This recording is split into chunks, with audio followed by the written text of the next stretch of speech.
Shri PM Narayanan സാമാന്യ ബുദ്ധിയില്ല, യുക്തിബോധമില്ല, നിലപാടുകളില്ല, സ്വന്തം രക്ഷയെക്കുറിച്ച്, സ്വന്തം പൗരന്മാരുടെ സുരക്ഷയെക്കുറിച്ച് ബോധമില്ല, സ്വന്തം നാടിൻ്റെ സാമ്പത്തിക ഭദ്രതയെക്കുറിച്ച് ചിന്തയില്ല, വികസനത്തെക്കുറിച്ച് ആലോചനയില്ല. സൂയിസൈഡൽ എന്ന് പറയാവുന്ന ഈ ഒരു രാഷ്ട്രത്തെ നമ്മൾ എന്ത് പേരിട്ട് വിളിച്ചു കഴിഞ്ഞാലും ഇതൊരു വലിയ വെല്ലുവിളി തന്നെയല്ലേ ഇവരുടെ അർത്ഥത്തിൽ പറഞ്ഞാൽ? പാകിസ്ഥാന്റെ DNA ഒരുപാട് പ്രശ്നമുണ്ട്. അതിന്റെ റിഫ്ലക്ഷൻസ് ആണ് നമ്മളിപ്പോൾ കാണുന്നത്. ആ രാജ്യത്തിന്റെ ജനനം മുതൽ ഇന്ന് വരെ അത് വളർന്നു വന്നത് ഒരു പ്രത്യേക തരത്തിലുള്ള സാഹചര്യത്തിലൂടെയാണ്. അതിന്റെ പ്രോബ്ലംസ് അതിനകത്തുണ്ട്. അപ്പം ഞാൻ പറയുന്നത് എന്താ വെച്ചാൽ നമ്മളെ ഈ ഒരു ഇന്റർനാഷണൽ ഒരു ടെംപ്ലേറ്റിൽ കോൺടാക്ട് നമുക്ക് കാണാൻ വേണ്ടിയിട്ടുള്ളത്. ഈ ഓപ്പറേഷണൽ ഫ്രീഡം കൊടുത്തത് അന്ന് തന്നെ പ്രധാനമന്ത്രി മോദി ഓപ്പറേഷണൽ ഫ്രീഡം നമ്മുടെ ആർമിക്ക് കൊടുത്തത് തന്നെ നമുക്ക് എല്ലാവർക്കും അറിയാവുന്നതാണ് എന്താ നടക്കാൻ പോകുന്നത്. അത് ആർമി അവരുടെ സൗകര്യത്തിനനുസരിച്ച് ചെയ്യുന്നുള്ളതും അത് ഏത് സക്സസ്ഫുൾ ചെയ്യുന്നതും നമുക്ക് എല്ലാവരും. പക്ഷെ ഞാൻ പറയാൻ ഉദ്ദേശിക്കുന്ന കാര്യം അതല്ല. പാകിസ്ഥാനെ സംബന്ധിച്ചിടത്തോളം അത് എല്ലാ കാലത്തും ഇത്തരത്തിലുള്ള തീവ്രവാദ പ്രവർത്തനങ്ങളെ പ്രോത്സാഹിപ്പിച്ചുകൊണ്ടിരിക്കുന്ന ഒരു കൺട്രിയാണ്. അതായിരുന്നു അവരുടെ ഒരു മെയിൻ ഇൻഡസ്ട്രി എന്ന് പറയുന്നത്. അത് സോവിയറ്റ് യൂണിയനിൽ നിന്നും റഷ്യയെ തുരത്താൻ വേണ്ടി അമേരിക്ക അല്ലെങ്കിൽ പടിഞ്ഞാറൻ രാജ്യങ്ങൾ പാകിസ്ഥാന് കൊടുത്ത ധനവും ആയുധവും ഉപയോഗിച്ചാണ് ആദ്യം തുടങ്ങിയതെങ്കിൽ പിന്നീട് അത് താലിബാനായും മുജാഹിദീനായും പിന്നെ ഈ 1989 90-കളിലെല്ലാം ഈ കാശ്മീരിലേക്ക് പടർന്നിട്ടുള്ള തീവ്രവാദമായി പക്ഷേ പരിണമിച്ച് നമ്മൾ കണ്ടതാണ് കഴിഞ്ഞ 10-20 വർഷത്തിനുള്ളിൽ. അപ്പം ലോകത്തെ ഒരു തീവ്രവാദത്തിന്റെ കച്ചവട രാജ്യമാണ് ശരിക്കും പാകിസ്ഥാൻ. അത് അതിന്റെ പ്രധാനമായിട്ടും അതിലെ സ്റ്റേക്ക് ഹോൾഡേഴ്സ് എന്ന് പറഞ്ഞാൽ പാകിസ്ഥാൻ ആർമിയും അവിടുത്തെ ചില ഈ ഇൻസ്റ്റിറ്റ്യൂഷൻസുമാണ്. സിവിലിയൻ ഗവൺമെന്റിന് അതിലത്ര വലിയ സാധ്യതയില്ല. ഇങ്ങനെയുള്ള ഒരു കോൺടെക്സ്റ്റ് നമ്മൾ പറയുകയാണെങ്കിൽ പാകിസ്ഥാനെ സംബന്ധിച്ച് ഇന്നത്തെ ഒരു സുഹൃത്ത് എന്ന് പറഞ്ഞ ചൈന മാത്രമാണ്. അതിനൊരു കാരണം ചൈന പാകിസ്ഥാൻ സിപെക് എന്നുള്ള കോറിഡോർ പാകിസ്ഥാനിലൂടെ കടന്നു പോകുന്നുണ്ട്. ഏറ്റവും വലിയ ഇൻവെസ്റ്ററും ചൈനയിലാണ്. ഏകദേശം $52 ബില്യൺ ചൈന അവിടെ ഇൻവെസ്റ്റ് ചെയ്തത്. അത് പാകിസ്ഥാൻ ഒക്യുപ്പൈഡ് കാശ്മീരിൽ കൂടെയാണ് കടന്നു പോകുന്നത് ശ്രദ്ധിക്കേണ്ടതായിട്ടുണ്ട്. അതുകൊണ്ടാണ് ആർട്ടിക്കിൾ 370 വിഡ്രോ ചെയ്ത സമയത്ത് ചൈന ഇത്രയും പ്രൊവോക്ക് ചെയ്യപ്പെടാനുള്ള ഒരു കാരണമായി നമ്മൾ കാണേണ്ടത്. ഈ പാകിസ്ഥാൻ എല്ലാ കാലത്തും ഉണ്ടായിരുന്ന ഒരു അഡ്വാൻറ്റേജ് എന്തായിരുന്നു വെച്ചാൽ ഒരു ഇന്ത്യ പാകിസ്ഥാൻ എന്നുള്ളൊരു ഒരു ഐസൊലേഷൻ ഉണ്ടായിരുന്നു. അപ്പൊ ലോകത്തിന്റെ മുമ്പിൽ എപ്പോഴും ഇന്ത്യക്ക് കൂടെ ചേർന്ന് നിന്നുകൊണ്ട് ഇന്ത്യ പാകിസ്ഥാൻ എന്നുള്ള ഒരു ഐസൊലേഷൻ പാകിസ്ഥാൻ എപ്പോഴും ഒരു തണലായിട്ടുണ്ടായിരുന്നു. പക്ഷെ കഴിഞ്ഞ 10 വർഷങ്ങളായിട്ട് ഈ ഇന്ത്യ പാകിസ്ഥാൻ എന്നുള്ള ഐസൊലേഷൻ മാറുകയും അഫ്ഗാനിസ്ഥാൻ പാകിസ്ഥാൻ അല്ലെങ്കിൽ പാകിസ്ഥാൻ ചൈന എന്നുള്ള രീതിയിൽ അത് മാറുകയും ചെയ്തുകൊണ്ട് പാകിസ്ഥാന്റെ ആ പ്രഭാവം ലോകത്തിലുള്ള ആ പ്രഭാവം കാര്യമായിട്ട് മാറിയിട്ടുണ്ട്. പിന്നെയുള്ള ഒരു ശക്തി എന്ന് വെച്ചാൽ പാകിസ്ഥാൻ ന്യൂക്ലിയർ ആം സ്റ്റേറ്റ്. അപ്പൊ ലോകമാധ്യമങ്ങളെല്ലാം പറയുന്നത് ഇന്ത്യയും പാകിസ്ഥാനും കൂടെ കമ്പയർ ചെയ്യുമ്പോൾ പറയുന്നത് രണ്ടും ന്യൂക്ലിയർ ആം സ്റ്റേറ്റ് എന്നുള്ളതാണ്. ഇത്തരത്തിലുള്ള ചില അഡ്വാൻറ്റേജിന്റെ ബലത്തിലാണ് ഈ രാജ്യം ഇത്രയും കാലം നിലനിന്ന് പോകുന്നത്. പക്ഷെ അതെല്ലാം ഇപ്പം വിധത്തിലുള്ള ഞാൻ പറഞ്ഞത് നേരത്തെ ആദ്യം പറഞ്ഞ ഈ ഒരു DNA പ്രശ്നമുണ്ട് രാജ്യത്തിന്. അതുകൊണ്ട് തന്നെ ഇപ്പം അതെല്ലാം അസ്തമിച്ചുകൊണ്ടിരിക്കുന്ന ഒരു കാലഘട്ടത്തിലൂടെ രാജ്യം കടന്നു പോകുന്നത്. അത് എത്രത്തോളം പെട്ടെന്ന് അതിന്റെ സിവിലിയൻ ഗവൺമെന്റ് ഇപ്പൊ നോക്കും, ഇമ്രാൻഖാൻ 2-3 വർഷമായിട്ട് തടവിലാണ്. ബലൂചിസ്ഥാനിൽ വലിയ പ്രോബ്ലങ്ങൾ നടക്കുന്നുണ്ട്. തെഹ്രീകെ താലിബാൻ പാകിസ്ഥാൻ എന്നത് പാകിസ്ഥാൻ ആർമിക്കെതിരെ ഉള്ള ഏറ്റവും ഇന്ത്യൻ ആർമിയെക്കാളും കൂടുതൽ പാകിസ്ഥാൻ ആർമി ഭയപ്പെടുന്നത് തെഹ്രീകെ താലിബാൻ പാകിസ്ഥാനെയാണ്.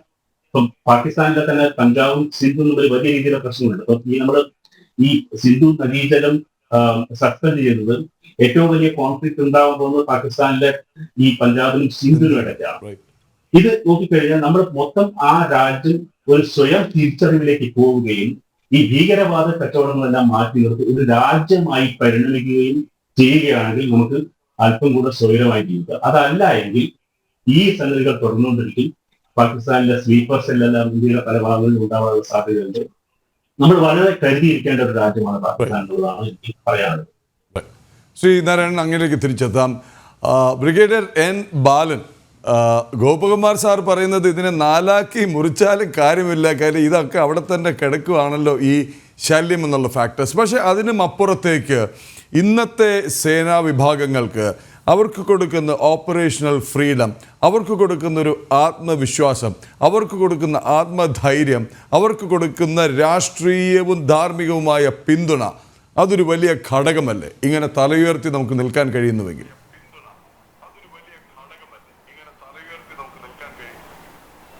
തീർച്ചയായും ഞാൻ പണ്ട് പറഞ്ഞതുപോലെ എല്ലാ രാജ്യത്തിനും ഒരു സൈന്യമുണ്ട്. ആ സൈന്യം രാജ്യത്തിൻ്റെ താൽപ്പര്യങ്ങളെ സംരക്ഷിക്കാനും സുരക്ഷിതത്വം ഉറപ്പുതരാനും ഉള്ള ഒരു ഇൻസ്ട്രുമെൻ്റാണ്, ഒരു ഘടകമാണ്, അവിഭാജ്യമായിട്ടുള്ള. അതിനെ എപ്പോഴും പോഷീകരിക്കുകയും വളർത്തുകയും കൂടുതൽ അതിനെ സപ്പോർട്ട് ചെയ്യുകയും ചെയ്യുകയാണെങ്കിൽ അവരുടെ മനോബലവും ആത്മധൈര്യവും വർദ്ധിക്കും. അത് എപ്പോഴും ഉണ്ടാകും. അപ്പോൾ ഇന്ത്യയും പാകിസ്ഥാനെയും അവരുടെ പട്ടാളം നമ്മളുടെ പട്ടാളം തമ്മിലുള്ള വ്യത്യാസങ്ങൾ എണ്ണത്തിൽ മാത്രമല്ല, അതിൻ്റെ രാജ്യത്തിന് തന്നെ ഒരു കരുത്തുണ്ട്. പാകിസ്ഥാൻ എന്തുമാത്രമുണ്ട്, അവരുടെ ഒരു ഇതിഹാസം, ഒരു ഹിസ്റ്ററി എത്രയുണ്ട്? വളരെ കുറച്ച്, 80 വർഷത്തിന് പോലും ഇല്ല. പക്ഷേ ഇന്ത്യ ഒരു സിവിലൈസേഷനാണ്. ഇന്ത്യയുടെ ആളുകൾ ഒരു ധാർമ്മിക ബോധമുള്ളവരും ഒരു ഐക്യബോധമുള്ളവരും വളരെയധികം സംസ്കാരമുള്ള ഒരു ജനതയാണ് ഇന്ത്യൻ. അപ്പോൾ പാകിസ്ഥാനെ നമ്മൾ ഒരു പരിധിക്കപ്പുറം കാണേണ്ട കാര്യമില്ല. പക്ഷേ ഞാൻ മുമ്പ് പറഞ്ഞ പോലെ പാകിസ്ഥാനെ ശിഥിലീകരിക്കേണ്ടത് നമ്മുടെ ആവശ്യമാണ്. ഇപ്പോൾ നമ്മൾ അന്താരാഷ്ട്ര തലത്തിലാണെങ്കിൽ നമ്മൾ ഒരു പാഠം പഠിക്കാനുണ്ട്. അന്താരാഷ്ട്ര തലത്തിൽ ശാശ്വതമായ ശത്രുതയോ സൗഹൃദമോ ഇല്ല. ശാശ്വതമായിട്ടുള്ളത് ദേശീയ താല്പര്യങ്ങൾ മാത്രം. നമ്മുടെ ദേശീയ താല്പര്യം ഇപ്പോൾ പ്രാധാന്യം അറിയിക്കുന്നത് സുരക്ഷിതത്വമാണ്. അത് ഉണ്ടായാൽ മാത്രമേ നമുക്ക് സാമ്പത്തിക ഭദ്രത ഉണ്ടാകുള്ളൂ. നമ്മുടെ ദേശത്ത്, നമ്മുടെ രാജ്യത്ത് ആന്തരിക കലാപങ്ങളോ അല്ലെങ്കിൽ ഇങ്ങനെ അടുത്തുള്ള ഒരു ടെററിസ്റ്റ് ആക്ഷനോ എപ്പോഴും ഉണ്ടായിക്കൊണ്ടിരിക്കുകയാണെങ്കിൽ ഇവിടെ അധികം സാമ്പത്തിക ഭദ്രത ഉണ്ടാകില്ല. വലിയ വലിയ കമ്പനികളോ അല്ലെങ്കിൽ വിദേശ രാജ്യങ്ങളോ അവർ ഇവിടെ വന്ന് നമ്മുടെ ഇൻവെസ്റ്റ് ചെയ്യില്ല. അപ്പോൾ സുരക്ഷയ്ക്ക് ഒരു വിലയുണ്ട്. അപ്പോൾ ആ വില നമ്മൾ കൽപ്പിച്ച് നമ്മൾ അതിനു വേണ്ടി എപ്പോഴും സജ്ജമായിരിക്കണം. അപ്പോൾ അതിനുവേണ്ടി എപ്പോഴും എല്ലാ കാര്യത്തിലും, സുരക്ഷയുടെ കാര്യത്തിലും ഓരോ പരിവർത്തനങ്ങളും അതിൻ്റെ കാഴ്ചപ്പാടുകളും എപ്പോഴും മാറിക്കൊണ്ടിരിക്കും. വളരെയധികം ടെക്നോളജിക്കൽ അഡ്വാൻസ്മെൻ്റ് ഉണ്ട്. ആളുകളുടെ സമീപനം തന്നെ ഈ ടെക്നോളജിയായിട്ട് വളരെ ഇൻഫ്ലുവൻസ് ഉള്ളതാണ്. അപ്പോൾ ടെക്നോളജിക്കൽ ഇതിലേക്ക് നമ്മൾ മാറണം. അപ്പോൾ യുദ്ധത്തിൻ്റെ തന്നെ പുതിയ പുതിയ തുറകൾ നമ്മൾ തുറക്കേണ്ടിയിരിക്കുന്നു പാകിസ്ഥാനുമായിട്ട്. Cyber warfare. അപ്പോൾ ഈ സൈബർ വാർഫെയർ കുറച്ച് സമയത്തിനുള്ളിൽ നമ്മളത് പ്രയോഗിക്കുമെന്ന് എനിക്ക് പൂർണ്ണമായ വിശ്വാസമുണ്ട്.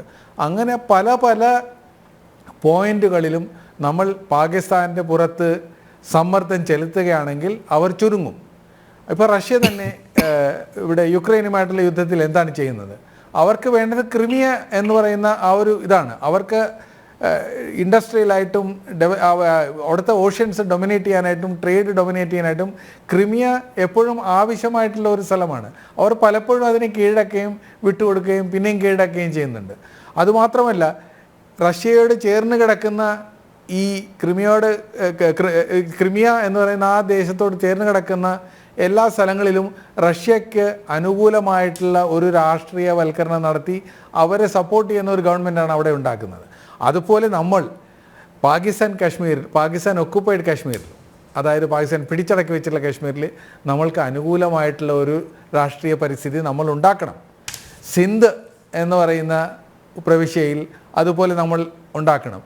അതുപോലെ ബലൂചിസ്ഥാനിൽ അങ്ങനെ ഇപ്പോൾ ഓൾറെഡി വളർന്നുകൊണ്ടിരിക്കുന്ന ഒരു അവസ്ഥയാണ് നമ്മൾക്ക് അനുകൂലമായിട്ട്. അത് നമ്മൾ എപ്പോഴും നിലനിർത്തണം. അങ്ങനെ നിലനിർത്തിയാണെങ്കിൽ നമ്മൾക്ക് എപ്പോഴും ഒരു സുരക്ഷയുടെ ഒരു ലെവൽ കൂടും. പൂർണ്ണമായും ഉന്മൂലനം ചെയ്യാമെന്ന് ഒരു വാദം അത് തെറ്റായിരിക്കും.